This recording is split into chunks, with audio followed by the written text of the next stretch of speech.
Thanks, Jeremy. All right. I would like to welcome everybody to the May meeting of the Commission for Inclusion and Adaptive Living. At this time, I am going to ask Alan to do roll call. All right. Rachel Samakonda. Present. Sarah Dorman. Keith Becker. Present. Jeremy Musgrove. Here. And Stephanie Birdwell. Present. All right. You have a quorum. Welcome, everybody. I'm glad everybody is here.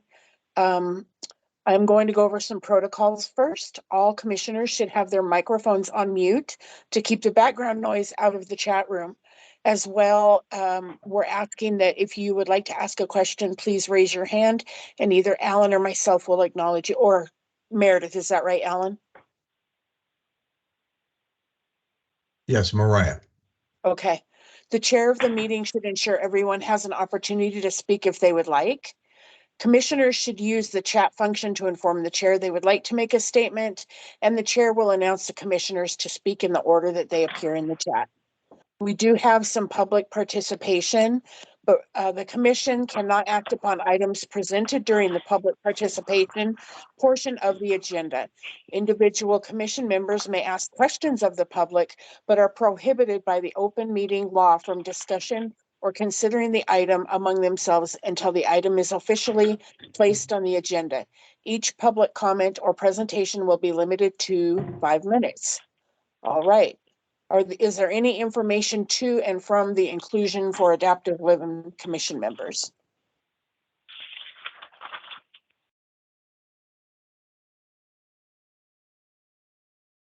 Okay, moving on. What about staff participation? Alan or Meredith? Meredith? Mariah?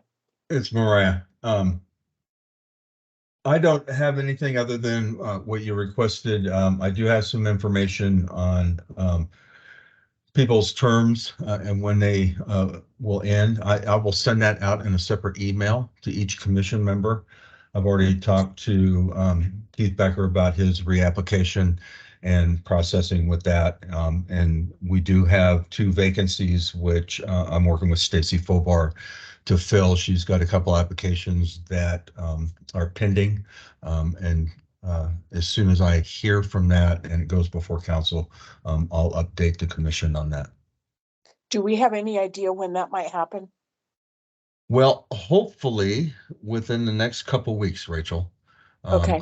I'm pushing it because I don't want the commission not to be able to make quorum or have that skin tight aspect. If one doesn't show up, then you can't meet. So I've been working with Stacy Fobar to make that happen. Well, and I think that the more voices we have, the better we are, the stronger we are. So yeah, absolutely. All right. Anything else? Not at this time. Thank you, Rachel. All right. Moving on. Mitch Reedy, staff liaison from NAPTA. Go ahead. Hello, everybody. I guess the only update we really have this week is tomorrow is our Coordinated Mobility Council meeting. I can put my email in the chat if anybody's interested in joining. It is a hybrid meeting, both at our Mountain Line office and on Zoom.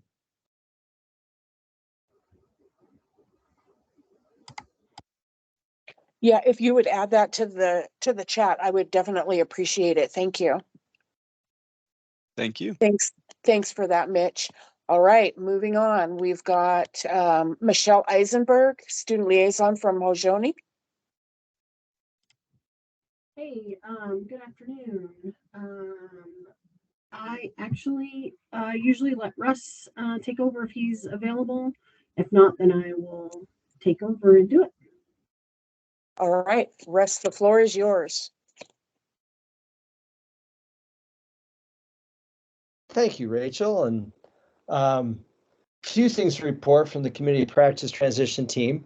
We held our last meeting of this school year last week, I think. And, we talked about a few things. We are looking at planning for our leadership, for next year's leadership. We're going to be doing that in August. So we'll be, I guess, holding elections and establishing our leadership for the following year, but starting in August. The Community of Practice Transition Team would like to consider holding 2 transition fairs this coming year. In the past, we've held usually 1 transition fair, 1 youth transition fair, usually at CCC, and then actually usually an employment encounter, which is kind of like a transition fair, but that was usually at one of the high schools in the spring. And then during the pandemic, that second fair kind of fell by the wayside.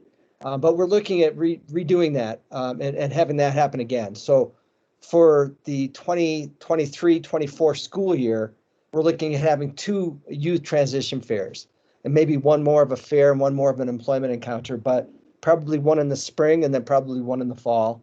And we'll see if that actually is something that the transition team can actually pull off.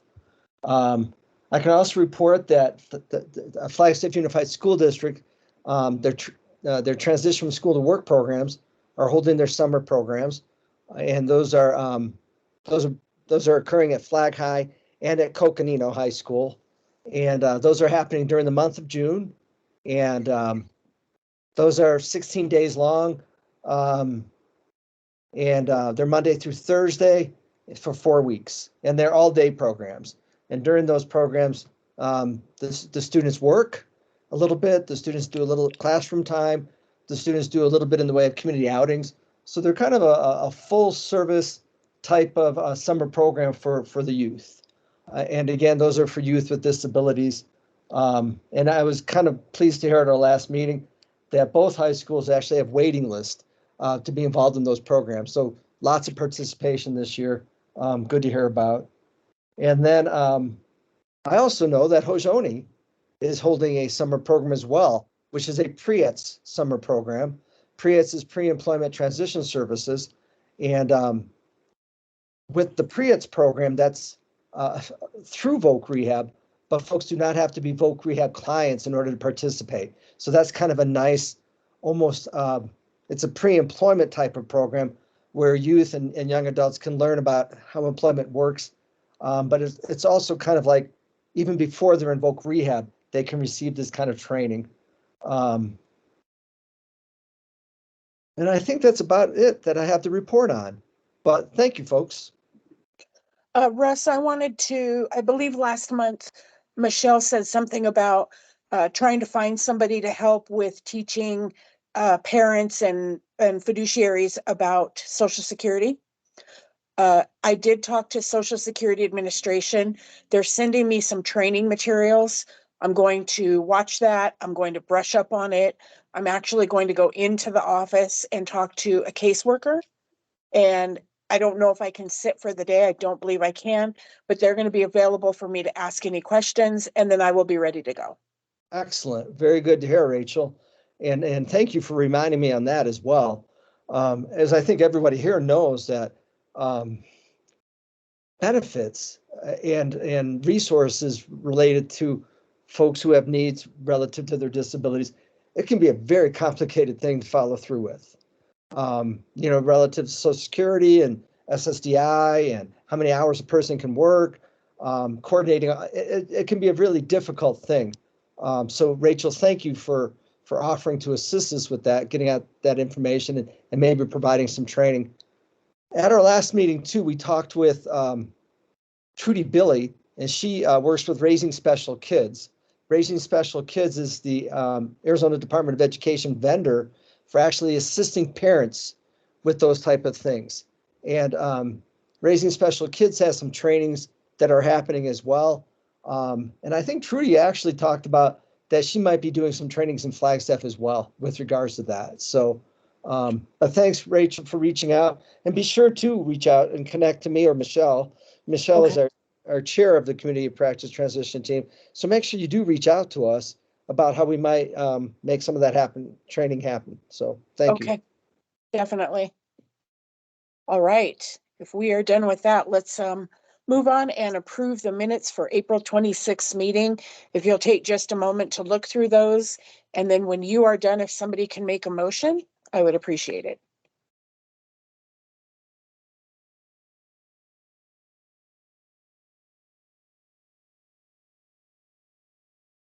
Do I have a motion?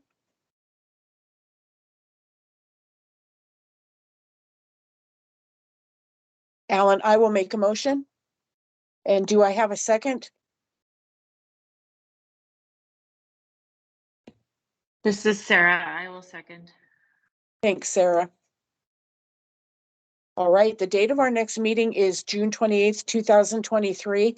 And I just want to remind everybody that our meetings have changed to Wednesdays at noon. And there are people that are interested in the meetings, and so I will make sure that they know that before our next meeting. Moving on to action items.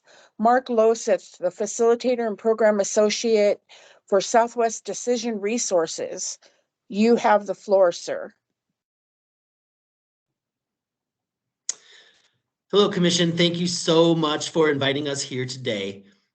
We are here to discuss the current draft of the Greater Observatory Mesa Area Trail Plan. I have a short presentation prepared. I'm going to turn on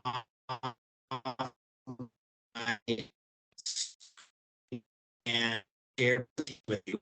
Once very Mark, much looking forward to any comments. Mark, Sorry? you're breaking up a lot. Am I better now that the camera's off? Yeah, still breaking up a lot. Okay, give us 1 second. Okay. Okay, how about now? How do I sound? Perfect. Thank All you. right, wonderful. Yeah, thank you for letting me know. I appreciate that. So I'm going to share my screen and work through this presentation. Afterwards, we're really looking forward to hearing thoughts, comments, questions, and ideas that you all have, and we're happy to chat with you for as long as you'd like. Okay, so Greater Observatory Mesa Area Trail Plan. We are currently in our stakeholder or interested partner engagement process, which is why we expressed interest in speaking with you all today. So basically, kind of at this 40,000 foot view, we have been working throughout the Observatory Mesa, really looking at the geographic mesa itself for opportunities to provide outdoor recreation opportunities to the community of Flagstaff. So throughout the process, we have been working with the open space section, the Coconino National Forest, and Lowell Observatory in more of a holistic approach to what is possible and the most beneficial for outdoor recreation on the mesa. This plan proposes new trails, restoring existing trails, educational areas, improving parking and access to the Observatory Mesa itself, and protecting the natural and cultural resources that exist on the mesa. A lot of the plan came out of originally the Flagstaff Trails Initiative collaborative planning process that occurred in 2018 and 2019. And so this process was made up of a core team of land managers and engaged stakeholders. We had a variety of regional working groups that kind of looked at a bunch of different areas all around the city of Flagstaff. And there was also multiple community meetings to gauge interest, get feedback, and refine some of the opportunities and strategies that were put forth in the drafts. Through that process, in the regional trail plan that the Flagstaff Trail Initiative produced, there were 5 priorities, 4 high priorities and 1 medium priority that came out that were specific to Observatory Mesa. So a new stacked loop trail system, connecting the Fort Valley Trail system on Forest Service lands with Observatory Mesa, adopting appropriate user-created trails on Lowell properties, evaluating user-created trails for potential restoration and closure, and identifying a potential commuter route from the Foots trails on Observatory Mesa to Baderville. All of these elements are now included in our current version of the draft plan, respecting the community desires from that process in 2018 and 19. So the process we're in now, this Greater Observatory Mesa Area Trail Planning process, really began in 2020, 2021. And we took that regional trail strategy from the FTI process and began developing a draft plan that we thought reflected the desires of the community. And so we were working with land managers during that process to kind of make sure that, the desires from the community were reflected in the plan itself. Last summer, we had our first community meeting to get feedback. So we drafted a first draft and went out to the community and asked them, what are your thoughts? What can be better? What do you like? What do you don't like? And out of that process, which included both the online community forum that the city of Flagstaff has and the in-person meeting I mentioned, we received 323 comments. Each one of those comments was reviewed. And through that process, we made changes based on criteria for meeting the needs of the spirit of the plan itself. Variety of changes reflected were due to some resource concerns, some wildlife habitat, some connectivity improvements to the conceptual trail plan itself. And some of those comments weren't necessarily clear based on the criteria we had. So we decided to reach out to 35 different organizations, commissions, and other partners for this process to ask, what are your thoughts on some of these questions that, we would like some feedback on before we re-released this draft back to the community. So that's the current phase that we're at now, is the stakeholder engagement process. Once we complete this process, we're going to make any changes necessary to the plan itself, and we will be re-releasing the draft for the second public engagement process that's set to start in June. We are working to organize and conduct a community meeting on June 14th from 5 to 7 p.m. at the Aquaplex. You all are absolutely invited, and we look forward to hopefully seeing you and getting more comments from you at this process. There'll also be another online comment platform using the community forum platform that the CP of Flagstaff has. So there's two ways to engage for the second time during this community engagement process. So what is in the plan? This plan proposes about 23 miles of new single track trail. When we say single track, we're looking at, 24 to 36 inch natural surface trail. So, dirt trail in the woods, you can envision that. 5 miles of trail restoration. So these are trails that were constructed in an unauthorized fashion or just created over time that were deemed unsustainable and inappropriate from the landscape from environmental concerns, and didn't necessarily provide experiences that were positive elements for the trail users on the mesa. We were able to identify 2 new access points for a total of 6. These access points, think of them as more like neighborhood or community access points. They don't provide parking. They're not necessarily, advertised when folks come in to visit Flagstaff, like this is where you go to get to the trails. Those would be our parking areas, right? And so there's currently 2 authorized parking areas. It's Thorpe Park and the Josie Montoya Center, just south of Thorpe Park. And we're looking to improve the ability for folks to get to the mesa itself to access hopefully some new trails and the natural area that's up there. So these are zones that are kind of within 3-ish miles from designated parking areas that we would be proposing to include interpretive signage and kiosks along the routes to kind of create some experiential education opportunities. Hopefully for school groups or other groups, maybe family units after church or something like that can go out and learn about certain elements of the mesa. Undefined as what those educational panels will entail. There's been lots of ideas on, the cultural and natural history, current vegetation and native species, the history of Lowell Observatory itself. These are all potential ideas that could be included on these signage elements. And then also additional signage for wayfinding and regulatory items to make sure that folks are respecting the land and it's clear where you are and where you're going and kind of how far away you are from your destination to reduce confusion, provide a better experience on the mesa, and also provide some education on, how to respect one another when we're all on the trails together and how to respect the landscape that you're in. So what's changed? We've got some minor changes on the left side of the screen. These are really down in the weeds questions that we propose to our interested partners or our stakeholders. Minor alignments, small additions to the system to better connect the system, kind of give folks more opportunities to get back to the parking areas. Better balancing resource protection and wildlife habitat with the proposed trails, and potential road adoption that would allow folks to continue using this existing roadbed for recreational experiences that some folks didn't feel were reflected in the first draft of the plan. The zoomed out, the right side of the screen, these are much larger kind of philosophical ideas that we've been pondering over, that we received comments on. So there's a change in the plan. When we got down to the section in the plan document itself, we were proposing 3 priority implementation phases. Some of the planning elements are just a ways out. And so we actually added an element to that implementation phase section in the report to reflect the realities of, some of these ideas aren't quite ready to move forward on and will be engaged when the timing is more appropriate.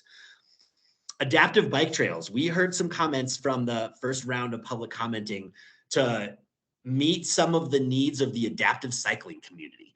We learned that there's only 2 areas currently where adaptive cyclists are able to go out and ride on trails. And these folks engaged us and were really looking to advocate for themselves and advocate for some little bit different trail specifications to allow adaptive cycles on the trails themselves. And we have a map 2 slides from now that'll kind of detail that in a little bit better. We also heard from the community about trails for advanced skill levels. So we heard a lot of comments from the mountain biking community asking that there is an unauthorized, trail that was not constructed through standard procedure that has turned into a very popular trail for folks going downhill on mountain bikes. And we've received a lot of comments like, can we adopt this trail for formal use? Because it's one of the more popular trails for that part of the mountain biking community. And we also heard comments on e-bikes, which is a very large conversation, and really looking at, is it appropriate to provide e-bike use on the Mesa, and does that reflect the needs of the community itself, but also making sure that it remains within the spirit and the direction of the open space management plan?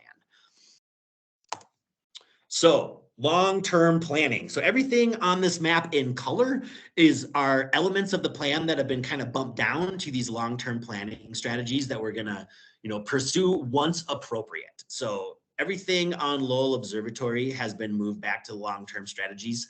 They are pursuing some master planning of their campus, and not knowing what types of changes are going to happen up there, they just weren't quite ready to begin formalizing some of their roads and trails for outdoor recreation. So if anybody uses Lowell Observatory now, effectively there's going to be no change in the way that the Mesa looks and the roads and trails look until the timing's more appropriate.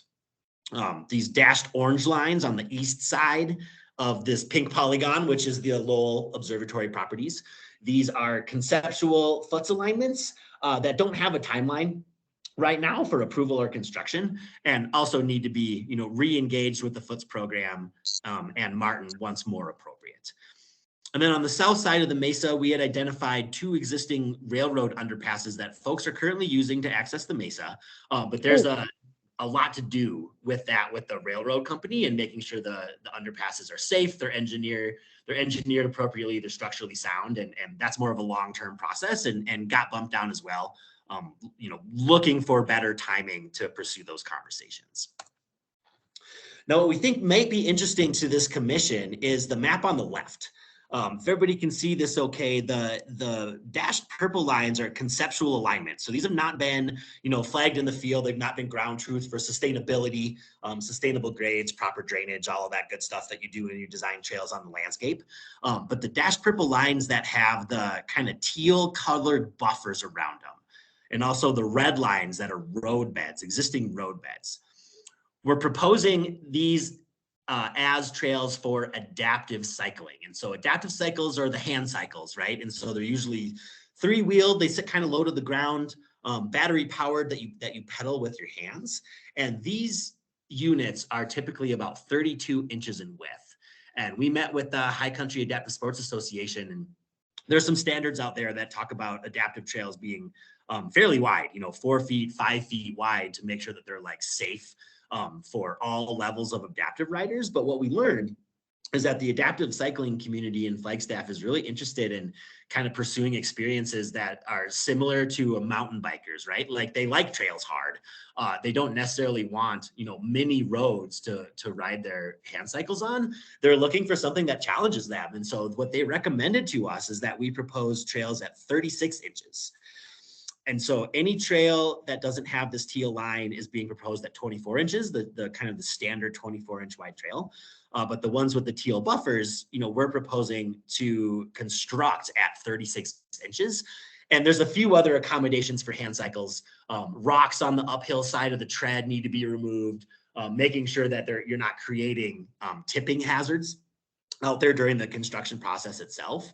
But fairly similar to typical construction standards, and exciting opportunity we feel for the Observatory Mesa to provide this opportunity that is not currently existing on this part of town. And so working with those folks to identify some appropriate loop opportunities has been really fun for us. Now, on the right side of the screen, you can see these lighter blue colors. These are the trails that we received a high volume of comments about.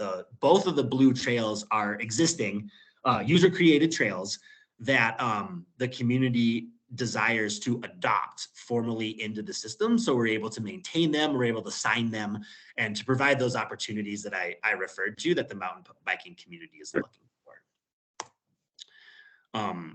End of presentation. So I am available and willing and interested to hear comments and feedback and questions from the commission.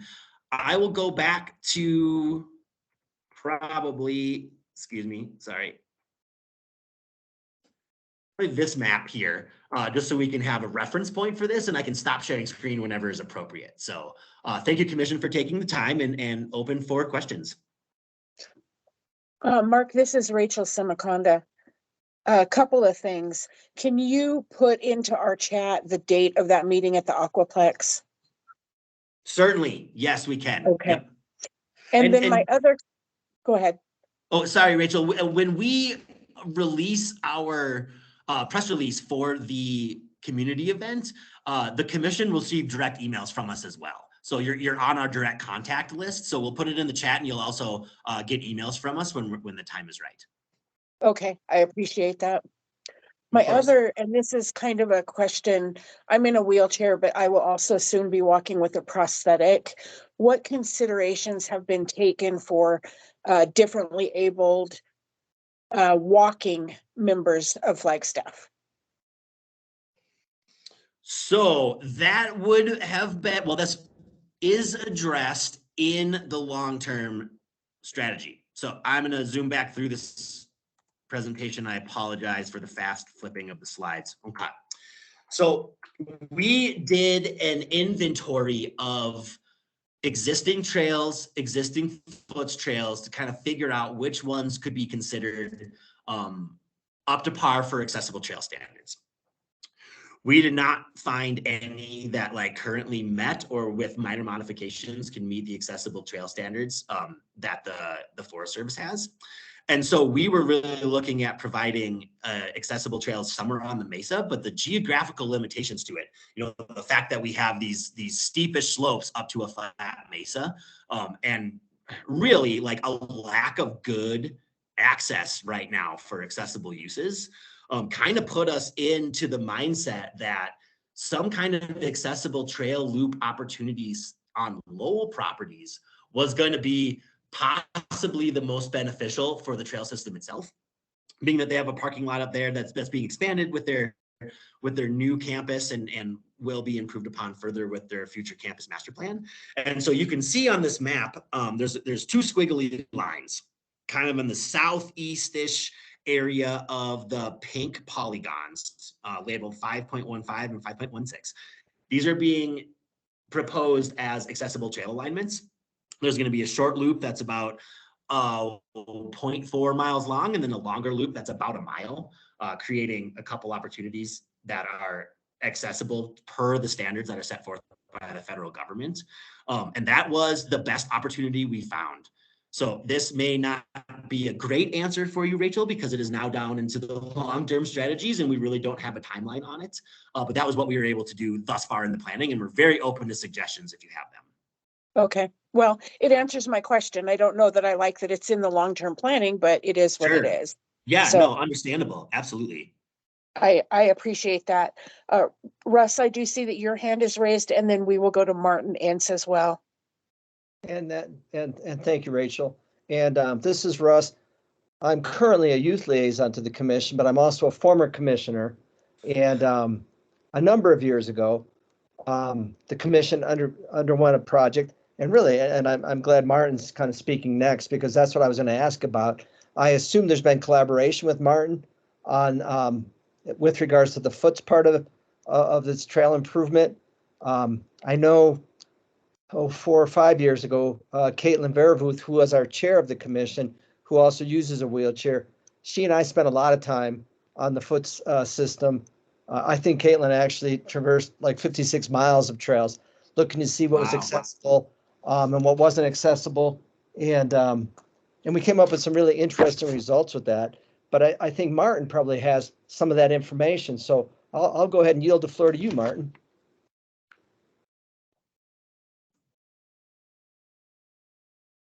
Go ahead, Martin. Thank you, Chair. Yeah, Russ, just to address your comments, Caitlin did include the Mars Hill Trail as part of her review.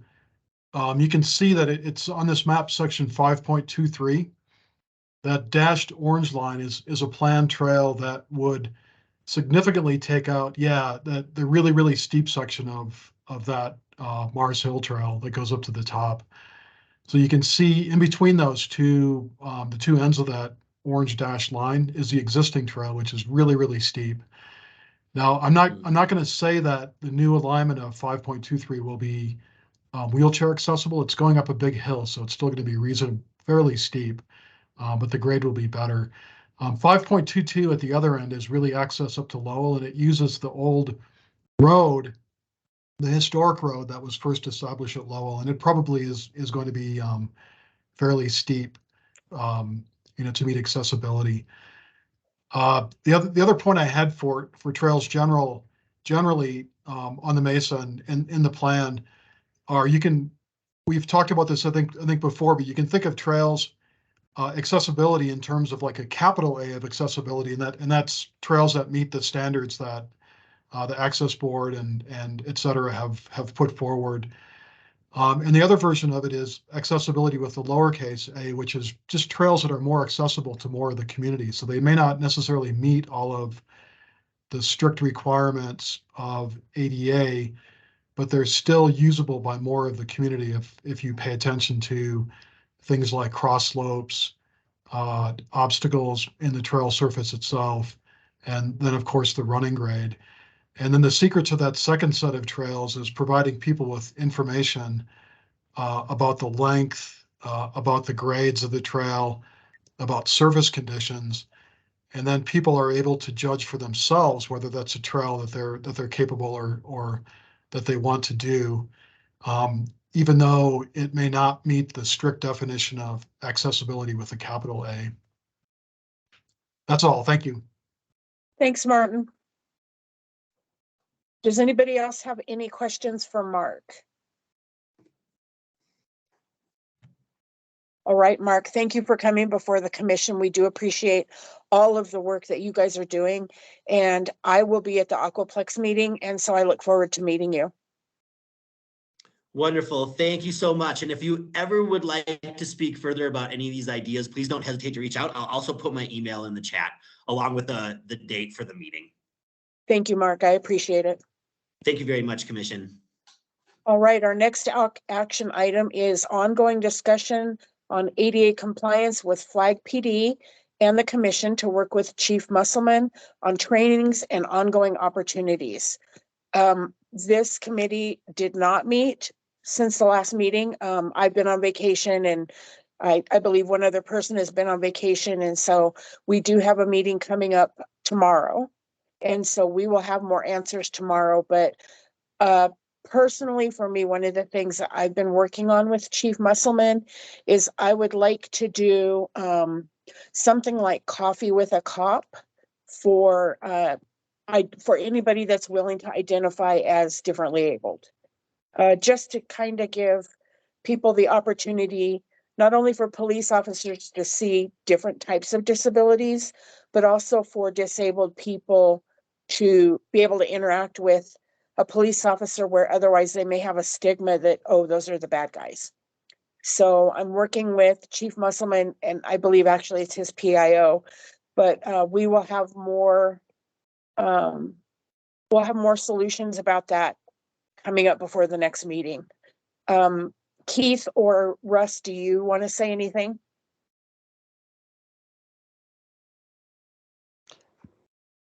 Sure, Rachel, thank you for that. And this is Russ. And really a lot of where this discussion is sprung from is, you know, the city sends a survey out to the city staff, and actually, you know, people who choose to self-identify as having a disability, and frankly, that's kind of a low number for our city staff. So is that a concern that the city staff is not as diverse as we would like to see relative to ability level? Or is that really an indicator that people are not comfortable identifying of having a disability? So we kind of felt as a commission, and we kind of felt like it might be good to actually train some folks with regards to disability awareness and actually disability understanding. All right, thanks, Russ. Does anybody have any questions for any of us? And I also just want to say, I see that we have a lot of guests, and we are certainly more than open to having any of you attend the committee meetings. We do it via Zoom. And so we invite any of you. I will send a Zoom link to anybody. I will put my email in the chat. And then if you would like to participate, I can send you the Zoom meeting. Our meeting tomorrow will be at 7 p.m. And I look forward to any of you joining us and giving some input or whatever you'd like to do. Keith, do you want to say anything?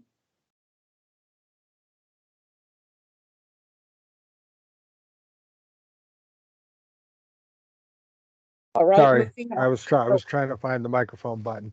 No, Okay. I'm okay for now since we really don't have much new info to share. Okay, thanks, Keith.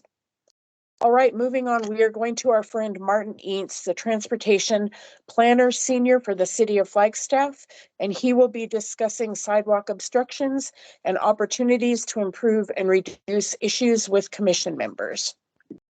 Go ahead, Martin. Thank you, Chair. But before we dive into that, I mean, this is a conversation that we could have for the rest of the afternoon and into the early evening if we wanted to, but we have till 1. So I just want to check in to see what the rest of your agenda looks like and how we should kind of manage the time that we have left. So Martin, we have Jeremy DeGuider giving us an update on the library entrance progress. Okay. So we'll try to leave a handful of minutes at the end for that for you to wrap up that item in the rest of your meeting. Sound okay? Perfect. Thank you. Okay, hopefully I'm sharing the screen. We do see it. Yes, we can see Okay, it. thank you for that confirmation. Just kind of by way of we've had a lot of discussion about this over the past couple of months, and just to let you know sort of where we are, give it a little bit of organization. Here's the outline that we're working on internally for this project, and kind of what will be the final result of it, or the information that we generate. So it starts with an introduction that describes the scope, intent, and goals. Then it talks about the type and nature of problems and who is affected and how. Third is the city's existing policies and codes, so kind of what the current situation is. 4 is similar, but it's our current practices. So how does the city do snow removal enforcement? those kinds of things. 5 is what we can learn from other communities. So there are got to be some places that do this fairly well or have some innovative solutions. So what can we learn? And then 6 is kind of wrapping up the whole thing with our recommendations for what to do next, the strategies and actions. And just generally in terms of what we've kind of gone through, we've looked at the scope and intent of goals. We've had a lot of good discussion about the nature of the problems and who they affect and how. And then Keith has done a lot of work assembling the policies and codes. So that's kind of the information we have.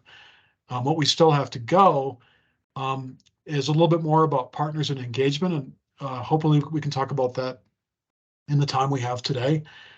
We still need more information on current practices from the city. I know we heard from Reggie Eccleston regarding compliance, but there's still the entirety of the Public Works Department that does snow plowing. So there's more to learn from them about what the city currently does. We've done a little bit of research, but need to learn more from other communities. And then finally, I think this will take probably a meeting or two at least, but we'll brainstorm some strategies and actions and things that we can do to actually be productive.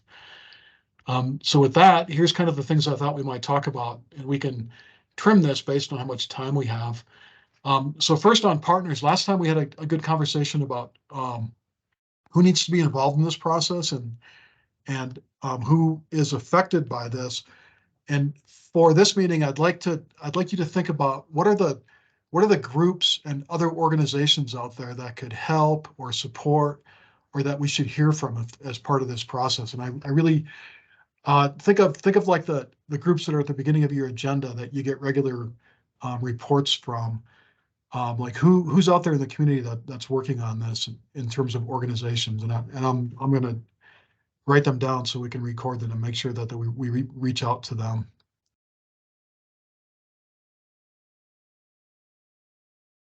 Martin, I know at one point in time, I was on the commission years ago, more than 10 years ago. And this was a discussion back then as well.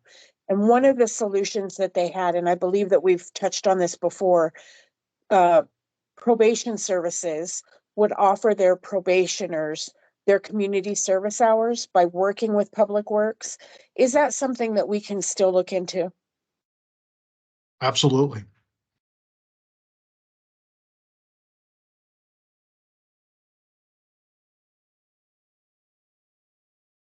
Russ, go ahead. So, Martin, the community of practice transition team for Northern Arizona should be involved as well. That team basically represents the needs of disabled youth and young adults, but obviously they should be involved in this discussion. And then I think NAPTA should also be involved, actually, because obviously if something is obstructing the pathway to the bus stop, then that impacts NAPTA as well. So I think NAPTA should be involved. Okay. Excellent. This is Keith. I think some of these organizations are organizations that, for some, a little bit, are parts of the problem as far as causes of blocking and stuff like that. But also, these are people that are out there all the time and are moving about our city and get to see these things.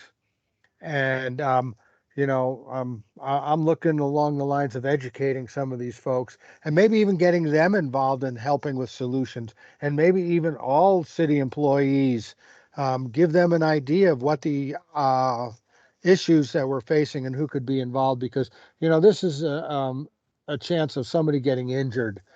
This is pretty serious. It's not quite as serious as a drunk driver or anything, but it's still up there because it's something that could cause very serious injury at some point in time.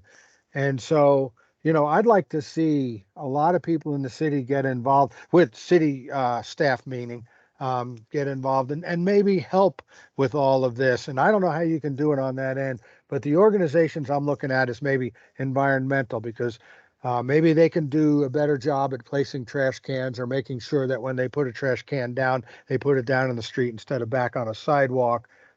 The police, obviously, they're always patrolling. Maybe we can educate them into looking for these things. And of course, Public Works, that's snow removal, maybe getting them involved in a way. And then somebody in publicity, PR or whatever, that can maybe look at coming up with some kind of pamphlets that the police could hand out. And maybe we could, at some point, I know this costs money, so this is something that's going to have to go through other channels.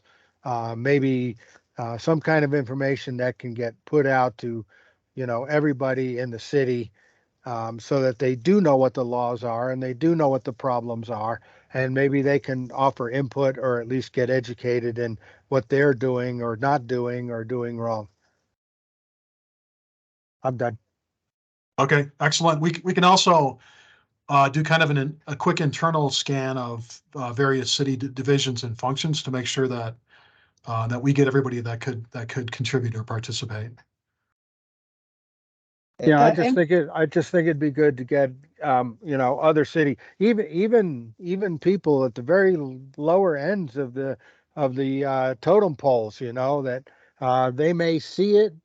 Everybody drives, and if we can somehow get them to start looking for issues and things, and then maybe coming back to their own little groups and their own supervisors and saying, "Hey, this is what I see. Maybe we could do this, or maybe we could do that." I'm just trying to get more people involved so that they feel like they're a part of it and they're part of the solutions when we do come up with something. I'm done. It's up to you, Rachel. Russ, do I see that your hand is still up? Yeah, I had a couple other thoughts too. Thanks, Rachel. And then I think the chamber should actually be involved, Chamber of Commerce, because sometimes we see problems with businesses that kind of invade the space of the sidewalk as they've expanded their outside seating areas. And then I think, and I don't know, but I think some maybe service organizations like maybe the Kiwanis or the Rotarians or the Optimist, or I'm not sure who, but if we're looking at doing a snow buddy program down the road, I think that would probably involve a service group or two. Okay. How about, would you add DBA to that Downtown Business Alliance, kind of Absolutely. related to the chamber? Yeah. Yep, and maybe Boy Scouts too, because maybe Boy Scouts could be involved with removing snow from people. I don't know. How about what do you see as the role of like some of the private organizations like Hojoni, or the Guidance Center, or the my memory is not what it used to be. What's the company over at like Steve's and Route 66? That Not would the be com Quality Connections. Quality Connections. Thank you, Russ. What about groups like that? Yep, I would say possibly for sure. Yeah, I think so. Okay. Martin, also the committee for this commission, that is Keith, Russ, Jamie, and I, we will also talk in our meeting tomorrow about this and see what other ideas we can come up with and then bring them back to the commission next month. So next month or the month after, we will have more of a firm idea of how we as well can help you moving forward. Okay. I appreciate that. And if in the meantime, if anybody else can think of it, groups that are out there that could support this cause, just let me know. I'll also add, kind of at the city level, we have a couple of committees and commissions that might be good candidates. We've talked before about the Pedestrian Advisory Committee. The city also has a Commission on Diversity Awareness, who could be involved in, since these are definitely equity issues. And then finally, I know sustainability has some committees that they're working with, and there is one, and I don't know the specific title of it, but there's a group that is considering equity issues in transportation, and this certainly would fall under that. So I think looping them into this effort might be beneficial for all. But we'll start to collect that information. I'm going to move on to the next topic, which is to think about how we might do outreach and engagement as part of this. And I'll begin with the thought, if we had all the time and resources in the world, we could do a wonderful job at engaging all the community and reaching out to everybody as part of the process, but we rarely have all the time and resources. So think about what things are that we can do that are most effective. So if we have limited time and resources to reach out to the public and to the community, what are the things that are most effective for us to do, knowing that we can't do everything? Some of the other, typical ways that we engage the public are we put out surveys, we do public meetings, and then we engage in various forms of outreach through our social media channels. I'll go back to the surveys for a moment. We have an online survey platform that we use frequently, but I think we need to think sometimes about, are we reaching all of the community or all of the people that we want to reach if the survey is only available online? And if we want to go broader, what are some of the ways that we can do that? So I'll throw it back to the group, and I'd like to hear your ideas on how we might engage the community, what we might do, and what we hope what kind of feedback, what information we want to get from them. Martin, what would it be feasible or even a great idea to do something at the fair? We have a ton of residents that come from all around the county and utilize city services. But if we had something like a booth out there that we could have some education, I don't know, some PowerPoints that you put up, maybe put those on boards or something, and then just have people there that can answer questions from people, and then maybe have the surveys there for people to fill out, or that they can take and then mail back in.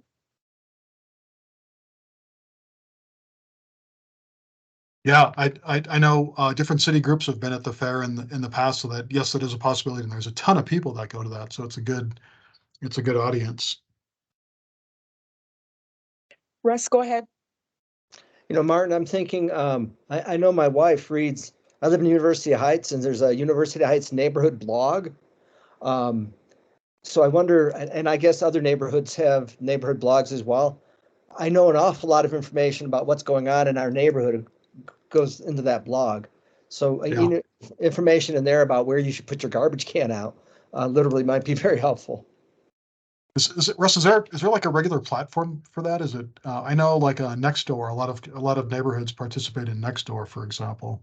I think that's what it is Nextdoor. I don't know. I'd have to ask my wife. I don't really. But Martin, I can connect with you for that information. Okay, that'd be great. Any other thoughts? How about what does the group think about doing potentially doing a survey? And then if that's a possibility, what would you like to learn from it, or what do you want to ask people?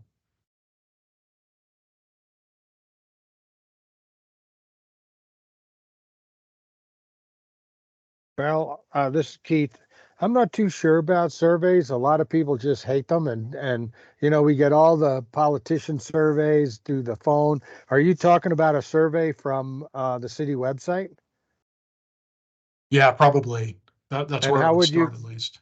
How would you find people? How would you find people that would respond to this survey, other than hoping that they go into the website and find it? Well, we have a couple different ways of getting it out to people, like our traditional ways, and then I think this group could help brainstorm about how we might be a little bit more intentional and targeted about getting it out to people that we want to hear from. Okay, I think surveys might be good with, like, the pedestrian advisory and diversity, and some of the other commissions and committees that you have, because you've already got mailing lists on them and can send them the information, emailing lists, I mean. And so that might be a way to get some of the stuff out on surveys. Martin? Yes. I don't want to cut you short, because I do believe that this is something we could talk about for the full hour and beyond. Yeah. But is it okay if at our meeting tomorrow, if we talk about this, and then I or Keith or Russ will send an email to you about more ideas? Absolutely. Okay, We- so if it's okay with you, I'm going to close this out, and then I'm going to move on to Jeremy DeGuiter so that we have time to hear from him about the library. Okay, perfect. Thanks, Martin. I do appreciate that. Thank you. Jeremy, go ahead, please. Very good. 1 second while I set this up. Good afternoon, Chair, Vice Chair, Commissioners. My name is Jeremy DeGator. I'm Project Manager for the City of Flagstaff in the Capital Improvement section. Here today to give a brief update on the Library ADA entrance project that this commission is very well versed in. I know we've had a bit of turnover since we started. So just to give, all right, slide. There we go. Just to remind everyone what this plan was, we had gently sloping walkways from the Parkway and from Aspen Avenue that approach the library entrance. There's an upper plaza area that will have seating, including accessible seating. Up on the upper tier, there will be landscaping, public art, and so on incorporated throughout. This was the rendering, I believe, that was shared with everyone as we were working through final design of the project. And where we left it last time with this group, this was taken in the early spring here. We had been struggling with the winter, as you're all aware. We had a tremendous winter for both snowfall amounts. It was also very cool and cold, which presented some unique challenges when trying to place concrete. We have made progress since. As many of you are aware, these walkways have heating in them, so they will hopefully be easier to remove snow from and keep accessible during all periods of weather. We are approaching completion here. We are hoping to, I don't know that we'll make it next week, but it's going to be somewhere around this Memorial Day weekend that we will be able to reopen the library entrance. As you can see, we've completed much of the walkways. Handrails are going in now. Some of the art, what we're seeing here, with the colors that you see in the middle of the screen. These are some of those ground mounted art. This is a picture taken this morning. I apologize for the poor quality of this. We've got some sun glare and so on, but we've now got mounted art to the railing. We continue working on that. The parking lot has been completed. Striping and so on is in place. Sidewalks are complete. And we'll be largely moving into some of the electrical and plumbing connections and ultimately all the landscaping and final dressing that will be applied to this project. Like I said, we've been challenged to really get this project finished. We are getting close. And like I said, hopefully we will not be done at Memorial Day. And so this commission will certainly be in the loop when we do arrive at a grand opening kind of ribbon cutting, which we're anticipating sometime mid to late June. That will be at the point that we're really able to open this up to the public appropriately. So with that, I will pause there and see if there are any questions for me. Jeremy, I just want to say that I drove past it the other day and the change I see, I'm extremely excited about. I'm, like I said, in a wheelchair. And for me to be able to actually get into that library is thrilling for me. And so I really want to applaud what you guys have done because this is definitely changing the lives for citizens that are differently abled.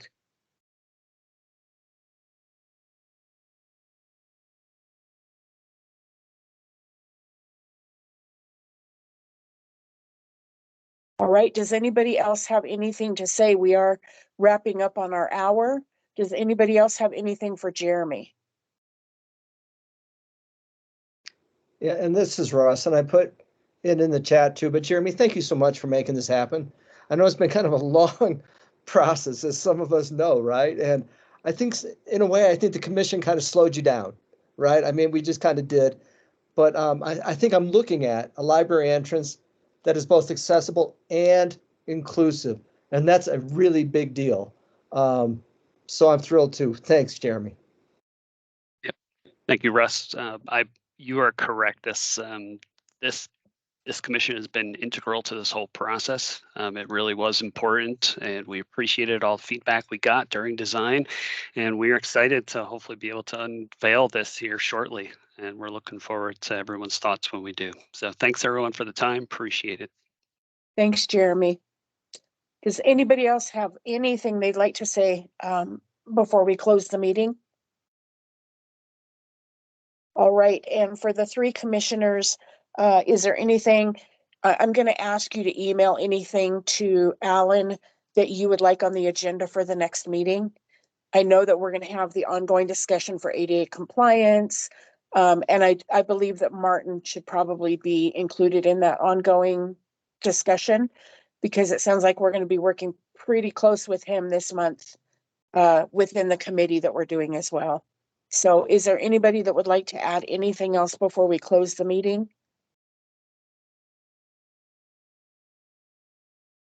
All right, if we are done, then I would like to adjourn for the month, and I look forward to seeing all of you next month. All right, everybody. Have a great rest of your day. Thanks, Rachel. Thanks, Alan. Bye, everyone.